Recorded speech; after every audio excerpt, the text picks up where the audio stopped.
Conversations with Nicole.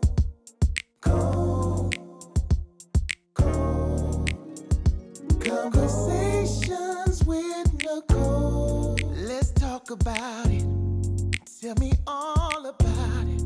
I'm here. I wanna know what's on your mind. Ooh, the world needs to hear from you, and I'm so glad to have a conversation to reach the nation. And it's all about you. We'll help each other to discover innovative ways to positively change the world. Let's talk about, let's talk about, yeah. Let's talk about conversations with Nicole.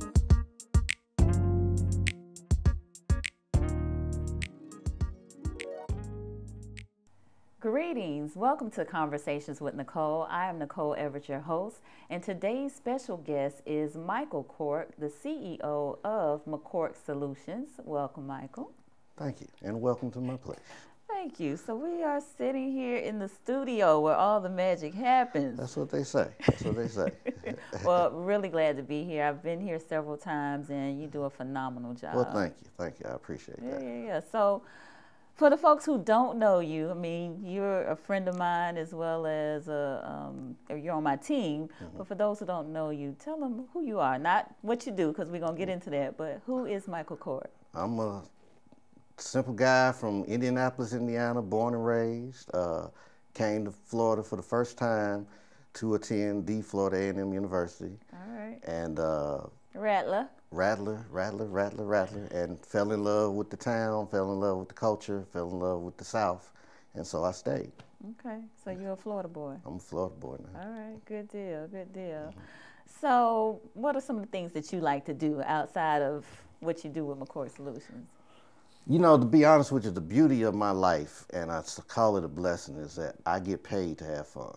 And so a lot of the things that I do vocationally is stuff that I would probably do recreationally. Okay. Because the fact of the matter is, it started out as hobbies. And so by the grace of God, my hobbies were attractive to the clients that wanted me to help them out. And so I get paid to have fun all day long. Well, you want to get paid doing your passion, right? Exactly. And some of it I didn't even know was a passion. Mm-hmm. It was just something that I was interested in. And so I went ahead and, just started playing around. And then the skill set started to get better and better, and people started to notice, and they started acquiring for services. Good deal. So let's talk about the beginnings of MACORK Solutions. How you got started? So the beginnings of MACORK Solutions. Let's first talk about the beginnings of the name MACORK. Okay, let's do that. Okay, because my name is Michael Allen Cork. Mm-hmm. When I was in college, for some reason, I went through a phase where I would just write MACORK. And I had some friends that were from New York that just all of a sudden just say, MACORK. Really? And so when I started, when it came to the time I was starting a business, I didn't, I'm not one of those that, you got people that are ready, set people. I'm a go guy. Mm-hmm. So when it's time to hit go, I needed a name, and it just, MACORK Solutions. So that's the origin of the name. Gotcha. The business itself started, once again, I told you I've been a creative person, mm-hmm. from just drawing and writing poetry. In the early 2000s, I started writing a play called Grandma's Hats. And so we would do little productions here and there at the Ramada Inn. And so we needed to market it. We needed to let people know about it. And none of us had experience with it, so I just started learning some graphic design after having a friend of mine make flyers for us. Mm-hmm. And he taught me like one little trick in Photoshop, and the rest was history. Okay. Wow. Never had any intentions on it being a business, never had any intention on being a full-time graphic designer. Mm-hmm. But there it was. Okay, and then you picked up photography along the way? Photography, another accident that happened. I had an intern that worked with me that used to borrow a laptop of mine, and he was able to afford his own laptop. And he said, hey, I got the money, I can go get my own laptop. And I said, okay, let's go to Best Buy. We go to Best Buy, and while he's buying a laptop, I still don't know the reason why. I bought a camera. Okay. And once I bought it, fell in love with it, real quickly. Started realizing I had somewhat some talent and a gift in it, and now we're here. Wow. So you just taught yourself? Well, I taught myself along with, acquiring from other peers, or other people in the community would chime in, let me ride along with them, and, YouTube, and, just practicing. Okay. Well, who were some of your photography mentors, if you will, if you have any? Locally, I can always think of some people who really were willing to, let me ask questions and time. So Don Hayes, Don Juan Moore, and Vaughn Wilson. Okay. So those were the people who I immediately called once I got a camera, because I knew they were doing it, and they were very gracious and never, felt I was any threat or anything like that. And to this day, I could probably call those guys and ask for assistance and help. So nice. So I never ran into any hate or any type of pushback from anybody like that. And then also I have a brother-in-law who's a renowned, nationally renowned photographer named Ross Knight. Okay. Ross Oscar Knight, and so he's a world-renowned wedding photographer as well. Wow, wow, wow, wow. So, graphic design, photography. You are kind of a marketing strategist of sorts. Yes. Because it's not only that, but you do some other creative things as well. Right. I always give praise to God, to be honest with you, because I get paid and have been, deemed somewhat of an expert in something that I didn't have formal training in, and which brings about, and we'll talk about that later, the Reach Up slogan that I use. But yeah, I've been able to take talents and take skills and be able to make it and package it in a form that's marketable and that people would purchase. And so I've been able to utilize that skill set to help other companies. Now, speaking of other companies, you've had some pretty large clients, national clients, Right. that, you would think you here in Tallahassee, how do you have access? Right, right. So, what impact has that had on your business and your, the work that you do? It's had great impact as far as revenue-wise, of course. I've been able to work with from Walmart to Smuckers, Hungry Jack, TNT Network, BET, several universities. So I've had a lot of my hands on the pulse of a lot of national brands. That's been very beneficial as far as establishing me, as the marketing strategist that you call. But also, I'll be honest with you, about 7, 8 years ago, I really felt an urge to make sure I built up my local clientele, because there was something about the sustainability that would be needed in case of recessions and different things of that nature. People don't necessarily look afar, they look close. Right. And luckily, I was able to start rooting myself locally with some of the clientele and business owners here to be able to provide some of our skill sets, and it's worked out very well for us. I'm glad you mentioned that, because I think that we can get caught up into reaching out beyond our local area, but if you can get the home team behind you. I mean, it's lovely to say, hey, I've worked with Walmart, hey, I've worked with Smuckers, but FAMU's check is just the same as their check. You know what I'm saying? And in fact, if it's slow, I can go down there and check on it. Right. Whereas I got to call a call center and 1,500 people to get to the bottom line. So I really, when we talk about supporting local business and everything of that nature, I think that's important, but it's also important to be able to be an asset to local businesses as well. And so I've been able to take my skill set and become somewhat of an asset to some local businesses. Absolutely. Love that. So, you do a lot of photography. I think that's probably what a lot of people know you for, especially here locally. What tips would you give maybe your clients that are coming in that might be nervous or? I don't like to give tips, okay, because I like to catch them in their natural element. I think everybody's got certain styles of photography. If I do have a style, it is definitely to try to catch people basically in their fun state. So I don't overly pose people. I make them comfortable in posing themselves. Okay. And so my style is to make you come and feel okay with being who you are, and try to capture that.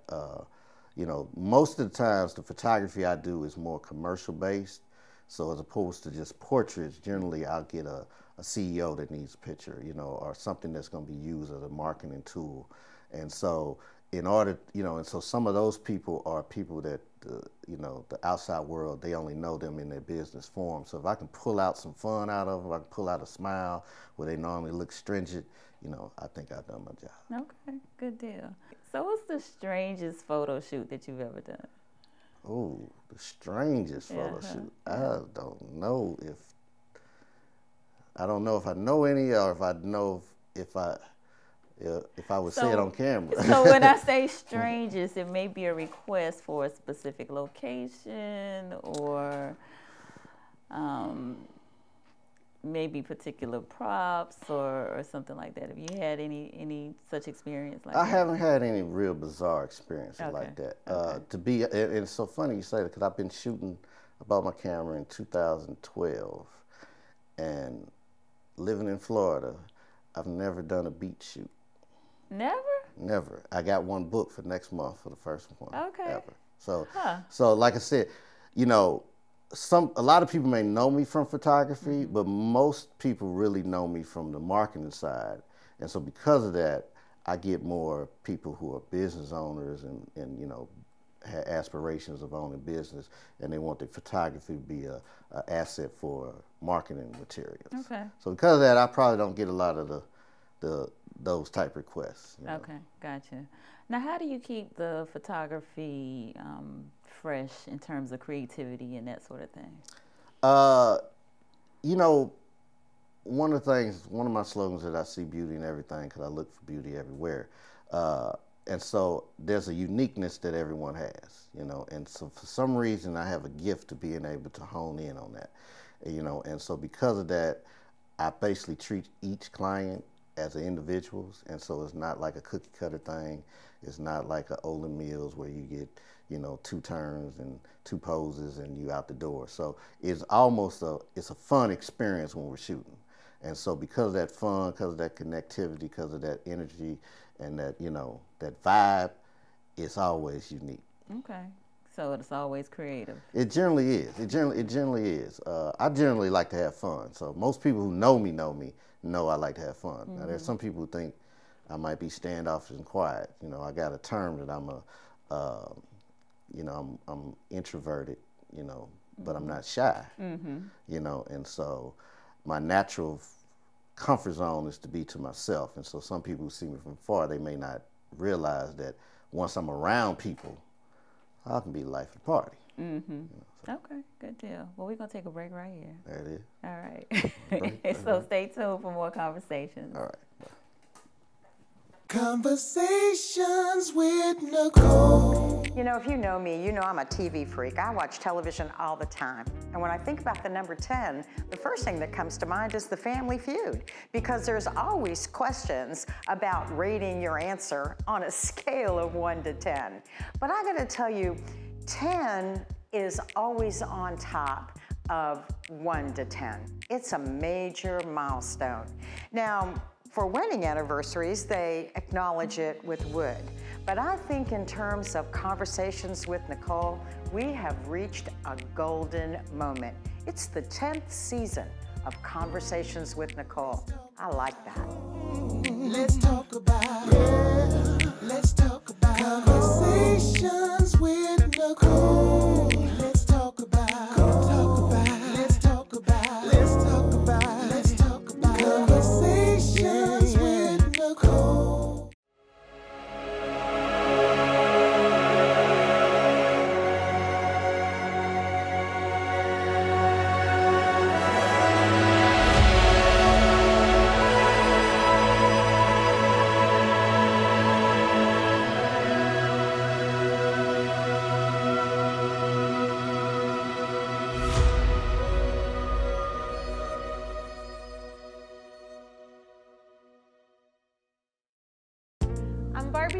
With Red Eye Coffee. Join me with Conversations with Nicole on the Greater Works Network.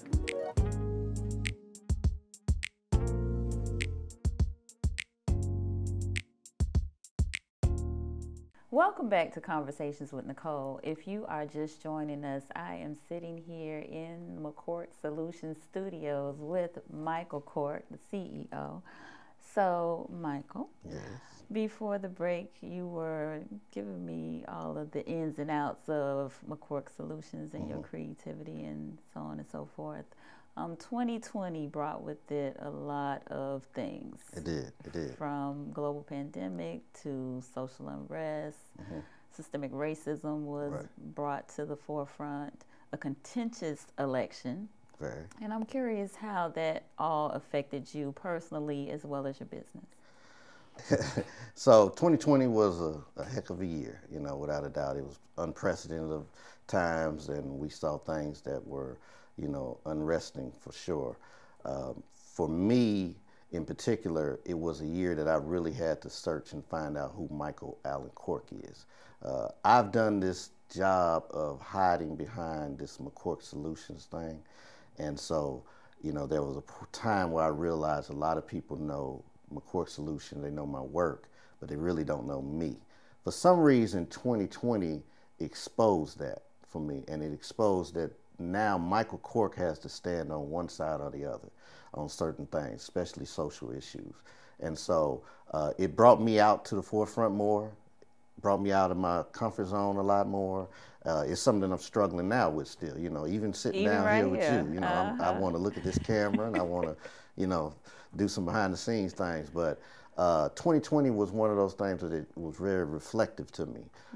And it had me make some hard decisions. Business wise, you know, there was what they call the pivot that happened. And so as opposed to even coming to the office every day, we were working from home, you know, had to, the Michael Cork side had to do work as well as check homework and different things of that nature. So 2020 was one of those years that we will never forget.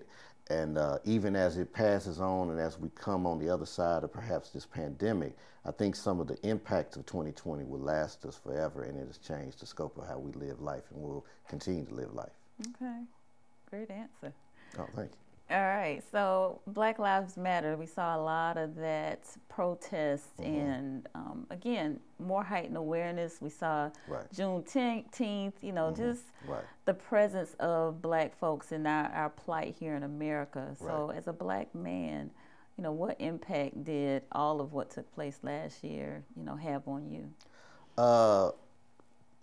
It had a profound impact in its awareness, uniqueness, but it also was just the light on the story that we've been living for a long time, you know, because most of the stuff that happened from George Floyd to a lot of just the things that have been going on with Black people since we been on this country for sure, you know, were just things that now we're getting more paid attention to, and hopefully, you know, there can be some systematic changes that can help, you know, resolve some of these things. And I think the mere fact that you got young people on the front line who are on they got a different type of energy, you know, now they're saying, hey, we got this far, you know, though we're not grateful, I mean, you know, hate to come off as ungrateful, but there's another level of justice that we are requiring.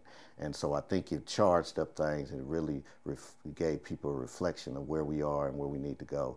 And so it's an exciting time for me. You know, there were some things that we viewed that were just hard to view. It was heartbreaking, and it should be heartbreaking, and we should never get used to it. And I think that the sensitivity is heightened with the awareness of it. Absolutely, absolutely. So your slogan is reach up. Tell me about that. Another accident. So back in 2003, when digital cameras first came out, with no aspiration to be a photographer, but just wanting for consumer use a digital camera. I bought a digital camera, and the first picture I ever took, I took a picture of my hand. I had my hand up, and I just took a picture of it. And I just thought it was a dope picture, per se. But you could see like the sun behind it and different things of that nature. So as I started doing my business, I started realizing, man, I'm being considered good at something I have no skill set for. You know, I've never had any training or anything of that nature. And so I'm wise enough to know that I'm not wise. And so in that, I understand it as a gift that I have. And so the Reach Up slogan says that as long as I continue to reach up for solutions and I bring solutions down, then he'll perpetually continue to give them to me. And so that's how the Reach Up came about. Okay, love it, love it, love it. Now, what inspires you as an artist? Not to sound preachy, but literally, I give all inspiration to God, for real, because it's nothing I requested, nothing that I asked for, but I was always that guy who was drawing and different things of that nature that just could see things that other people just didn't see, you know, and so because of that, I always had to give credit to God. Okay. Are there any creatives that you follow that may inspire you as well? Everybody. Everybody. I literally am a sponge. I can learn from anybody. And so a lot of the people who come to work for me, I tell them, I say, you know, make sure you get out of me everything you need because I'm going to suck everything out of you that I need. And that's literally what happens, you know. So I seek inspiration from young people because I recently went back to school. And here I'm with a mid-40s person. And I'm with these 18-year-olds and 20-year-olds. And the inspiration that I got from them, the fearlessness of dreaming, the fearlessness of going after what you want to go after without having the burden of a mortgage, kids, and different things of that nature. I was able to adapt that, you know, and revitalize my whole life, you know. And so I look for inspiration everywhere. That's impressive. Now, tell me about the best advice that you've either given or received. Probably the one that not to my own home, but probably the ones that I've given, and it's rooted in a biblical verse that it's the way that I interpret it, and it's probably all wrong, but it's worked for me. And okay. So if it's wrong, don't correct me on it. But there's a Bible verse where it talks about Jesus with his disciples, and he saw a fig tree afar off. Okay, and it talks about that when he got up on it, paraphrasing, there was no figs on the tree. But in the Bible verse, it also talks about it was not the season for it to bear figs. And it seems like preachers used to just skip over that part. But that part bothered me. And I'm like, okay, well, until he eventually cursed the fig tree. And so it's like, why would you curse something that's doing what it's naturally supposed to do? But it also said previously that Jesus was hungry. And so I always took that verse and it just applied to business to me. And it said, and so I never adopted the thought of it takes 5 years to make a profit and you're going to struggle in the first few years. No, I have the ability to make a demand on something that I need to bear fruit in the season that I need it. And so I can change the season of different things. And so I carry that through everything I do. Okay. And so I just don't adopt or just don't accept any type of negativity that says that it's okay to underachieve. No, there's a need, so it has to happen. And so because of that, you know, it gives me a lot of fearlessness to be able to go. Okay. It's an interesting interpretation, but I like it. Yeah. Okay. So it works for me. You know, theologians, please don't correct me on that. This has worked for me for years. It has given me success. But if you look at that scripture, it does say it was not the season for the tree to bear fig. Gotcha. Now, what advice would you give to, outside of the best advice that you've given, what advice would you give to up-and-coming marketing strategists, photographers, graphic designers? And I probably wouldn't even just, you know, isolate it to just those people, but just in life, period. I meet a lot of people who are in the ready set stage, but they never go. And so at some point in time, you have to fire the gun and go. And there are going to be instruction, there's going to be revelation, there's going to be learnings that go along with it. This is not to be, you know, the nemesis to preparation. But a lot of times, some of our over enthusiasm to be prepared is really just an excuse to never actually get started. And so I always encourage people to, if you dream it, it's okay to dream it. It's not only just okay to dream it, it's okay to actually achieve it. Okay, so the actual implementation. Implementation. All right. Go. Let's Good do something. deal. Go. Get up and do it. Reach up. Reach up. That's it. Love it. Love it, love it, love it. And then what's important to you? You know, what's important to me changes a lot. You know, I mean, I'm rooted in you know, my spirituality and family, but seasonally, you know, things change. And I think that's important. I think when life happens, what's important to a person can change, and some people get so stuck to where when the shift happens, they don't know how to shift. You know, so I try to stay liquid. You know, I try to, you know, I had an old boss that used to say, there's always an EOD, an emergency of the day. You know, so you got your tasks, you got your goals, everything set, but then there's this emergency of the day that can just shift the importance of life to you. You know, and so that ability to be able to make that change and make that shift is the difference between somebody getting stuck, stagnated, frustrated, stressed, as opposed to somebody who's come an achiever, overcomer. Okay, another good answer. All right, very good. Wow. So my final question is, what is your greater work? My greater work, wow. Hopefully my greater work is still to be seen. I know I do have a gift of compassion. I have ability to just kind of feel for other people. Most people that know me, they'll always say, Mike, you always got an excuse for somebody, or you always see a different perspective. And being able to utilize that gift has also been a tool that's helped me business-wise as well as socially wise. So I have a nonprofit that I'm starting called Remember Me Project, that we actually provide for kids that are between 13 to 18 years old. And, you know, so that just comes from that passion to see a need for people who are somewhat forgotten. And, you know, I want to see that grow. And actually, I would hope for that to be my greater work beyond what I've done with MACORK Solutions. So the next interview would be, oh my God, you have provided for millions of kids and have changed the futures of America, as opposed to you done graphic design for Walmart, Hungry Jack, and Smuckers. Right. No, that's great. I'm familiar with the Remember Me Project, and I think it's awesome work for those foster, the youth in foster care. So, Thank you. Yeah. Okay, good deal. All right. Well, thank you. Thank you for having me. I appreciate your time. I appreciate y'all coming out. Keep doing the great work that you're doing and reaching up. There it is. Reach up. All right. Reach up. And thank you all for joining us on Conversations with Nicole, where we are connecting the community through conversations. We'll see you next time.